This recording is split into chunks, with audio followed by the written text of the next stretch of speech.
બનાસકાંઠાના પાલનપુર તાલુકાના કુંભાસણ ગામમાં ગૌચરની જમીનને જ્યાં જેટકો કંપનીને ફાળવવાના નિર્ણયને લઈને ખેડૂતોમાં ભારે આક્રોશ ફેલાયો છે। ગામના ખેડૂતો મોટી સંખ્યામાં કલેક્ટર કચેરી ખાતે પહોંચ્યા હતા અને આવેદનપત્ર આપી પોતાની તીવ્ર રજૂઆત કરી હતી। ખેડૂતોનું કહેવું છે કે ગૌચરની જમીન પશુપાલકો માટે અત્યંત મહત્વપૂર્ણ છે અને આ જમીન અન્ય હેતુ માટે ફાળવવાથી પશુપાલન વ્યવસ્થા પર સીધી અસર પડશે। ખેડૂતો દ્વારા આ નિર્ણય પર પુનઃવિચાર કરવાની માંગ કરાઈ છે। આ સાથે જ માંગણીઓ સ્વીકારવામાં નહીં આવે તો ગાંધી ચિંધ્યા માર્ગે આંદોલનની ચીમકી પણ ઉચ્ચારવામાં આવી છે।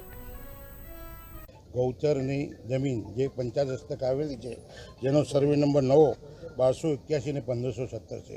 સદરૂ સર્વે નંબરમાંથી જેટકોને લગભગ 150 વીઘા જેવી જમીન એ અમારા અગાઉના સરપંચશ્રીએ ઠરાવ કરીને આપી હતી, પણ ગામ લોકોનો વચ્ચે વિરોધ થતો સરપંચશ્રીએ ઠરાવ રદ કર્યો છે। ગામ સભાએ બી ઠરાવ રદ કર્યો છે। એના પછી આખા ગામની વસ્તી ભેગી થઈ હતી અને ગામ સામૂહિક પણ માગણી કરી છે કે ભાઈ જેટકોને જે આપેલી જમીન છે એ રીતે આપણે રદ થવી જોઈએ।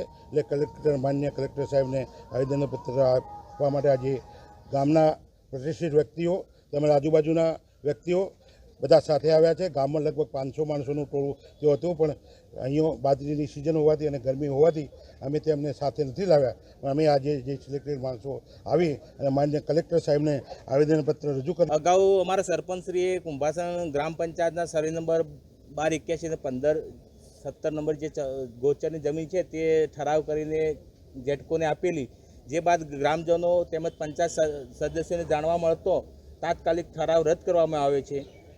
અમને અમારું કહેવું એમ છે કે અમારા ગામમાં ગોચર બહુ નહેવત છે, નોંધપાત્ર છે, ઢોરોની સંખ્યા વધારે છે, તેમજ આજુબાજુના 10 ગામના ઢોર અમારા કુંભાસણના જરાવ પર નિર્ભર છે, તેમજ ગામમાં પાણીનો બહુ અભાવ છે। માટે ચોમાસું ગામની પબ્લિક પશુપાલનવાળી પબ્લિક ગોચર